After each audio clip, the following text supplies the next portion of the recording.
Welcome ටු මයි YouTube channel. ඔයාලා මගේ channel එකට ආදරෙන් මං එකතු කරගන්නවා. ඔන්න මං අද වෙනස් විදිහේ වීඩියෝ එකක් ගෙනාව ඔයාලට. ඉතින් අපි අද බලමු රසට ලස්සනට පාටට කොහොමද සීනි වලින් පැණි පොල් එකක් හදාගන්නේ කියලා. අවශ්‍ය කරන දේවල් අපි බලමු මුලින්ම. සීනි ග්‍රෑම් 500ක්, පොල් ග්‍රෑම් 500ක්, වතුර මිලිලීටර් 250ක්, කුරුඳු කැබැල්ලක්, කරදමුංගු කරල් 4ක් 5ක්, ලුණු තේ හැඳි භාගයක්. මං සූදුරු අරන් තියනවා. ඔයාලටත් පුළුවන් ගන්න, නැත්නම් වැනිලා ගන්න. මුලින්ම අපි භාජනයක් ලිප තියාගමු.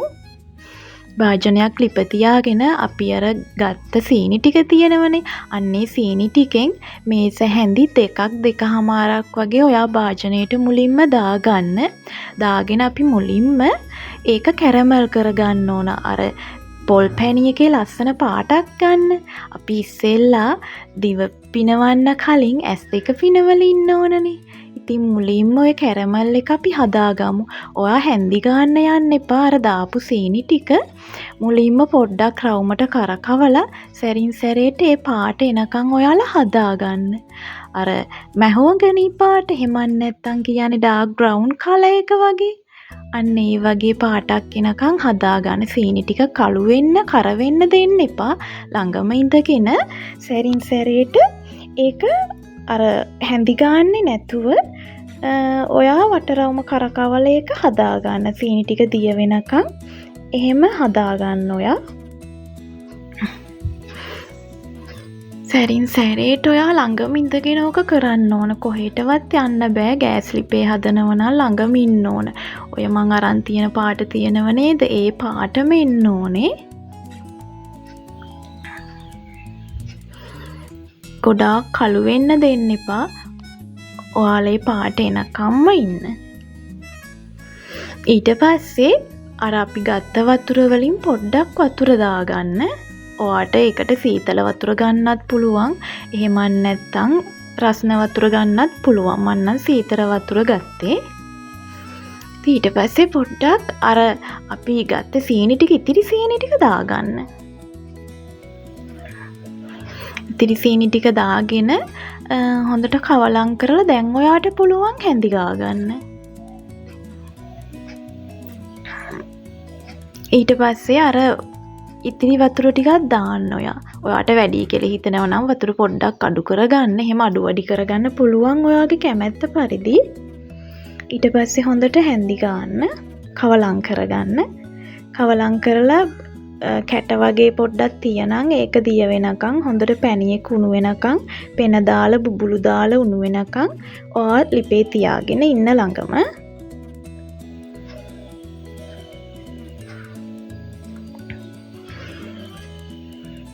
ඉතින් ඇත්තටම අපිට මේ පැණි පොල් එක ලස්සනට පෙනුමට රසට හදන තරමට තමයි අපිට කෑම එක රසවත් වෙන්නේ. අපි ඒක හරි ලස්සනට පාටට පෙනුමට හදා ගන්න ඕනේ.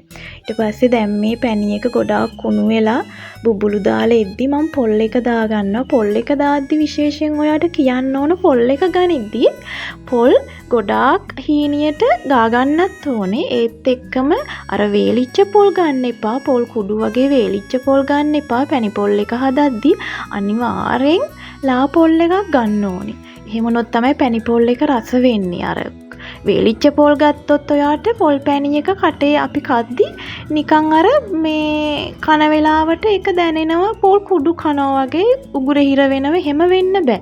හොඳට පැණි එක පොල් එකේ උරාගෙන හොඳට රසට හදා ගන්න නම් පොල් එකත් අනිවාර්යෙන් හොඳ පොල් එකක් වෙන්න ඕනේ. ඉතින් මේ විදියට හදාගෙන මේ හොඳට ඔයා ඒක කවලම් කරලා හොඳට හදා ගන්න ඕනේ. පැණි එක සැරින් සැරේට හැන්දි ගගා අඩිය කර වෙන්න එහෙම දෙන්න එපා. ළඟ ඉඳගෙන හොඳට හැන්දි ගාලා හදා ගන්න. බුබුලු දාලා පැණි එක උණු වෙලා. ඊට පස්සේ මේ ලුණු දාගත්තා මං. ඊට පස්සේ සූදුරු ටික දාගන්නවා. හොඳට කවලම් කරගන්න. හොඳට ළඟ ඉඳගෙන කවලම් කරලා ඒක හදා ගන්න ඕන ඔයා. රසට පෙනුමට එන්න නම් ඉතින් ළඟම ඉඳගෙන මේක කර වෙන්න දෙන්නේ නැතුව ඔයා ළඟම ඉඳගෙන හදා ගන්න ඕනේ. ඊට පස්සේ කරද මුංගු ටික දාගන්න. හොඳට කවලම් කරගන්න. අර වතුර ගතිය හිඳිලා ඔයාට අතට දැනෙනවා ඒක හැන්දි ගාද්දි කවලම් කරද්දි ඔයාට දැනෙනවා අර තික් පේස්ට් එකක් විදියට එනවා කියලා ඔයාට දැනෙනවා. ඊට පස්සේ කුරුඳු කැබැල්ල දාගන්න. කුරුඳු කැබැල්ලක් දාගෙන හොඳට කවලම් කරගන්න ඕන. අඩිය රොස් වෙන්න දෙන්නේ නැති වෙන්න හොඳට කවලම් කරලා හදාගන්න. ඔයාගේ අතට තමයි දැනෙන්නේ. ඔයා හැන්දි ගාද්දි ඒක කවලම් කරද්දි ඔයාට දැනෙනවා අතට හොඳට තික් එකට අර නිකන් ගුලිය වගේ එකට එනවා. එහෙම අර බුල්ට වගේ නම් හදාගන්න එපා ළමයි. බුල්ට වගේ හදාගන්නේ නැතුව හරි ගාන්ට පදමට හදාගන්න.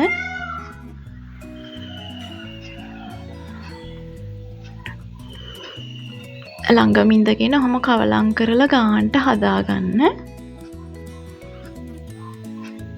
සැරින් සැරේ කවලම් කරන්න. දැන් ඔන්න මං හදාගෙන ඉවරයි. අර හොඳට හයියට අතට දැනෙනවා තික් එකට. හොඳට ඝනට පැණිය කුණු වෙලා තියෙනවා. අර පේන්නේ හොඳට තියෙනවා ඉතින් ඇවිල්ලා. ඉතින් අන්න ඔහොම තමයි පැණි පොල් එක හදාගත්තේ. ඔයාලට මේකෙන් පුළුවන් මේ පැණි පොල් එක මාසයක් සතියක් වුණත් තියාගන්න පුළුවන්. කූල් එකේ දාලා හොඳට සීල් කරලා. ඉතින් මේ පැණි පොල් එකෙන් ඔයාට පුළුවන් පෑන් කේක් හදාගන්න, පැණි රොටි, පැණි ආප්ප, ලැවරියා, හැලපේ වගේ දේවල් හදාගන්න පුළුවන්. ඉතින් මං හිතනවා අද වීඩියෝ එක ඔයාට ප්‍රයෝජනවත් වෙන්න ඇති කියලා. අලුත් වීඩියෝ එකකින් මං හමු වෙනකන් අදට ගිහින් එන්නම්. ඔයාලත් හදලා කමෙන්ට් එකක් දාන්නකෝ. ඔයාලට තෙරුවන් සරණයි. යහපතක්ම වේවා. සතුටින් ඉන්න.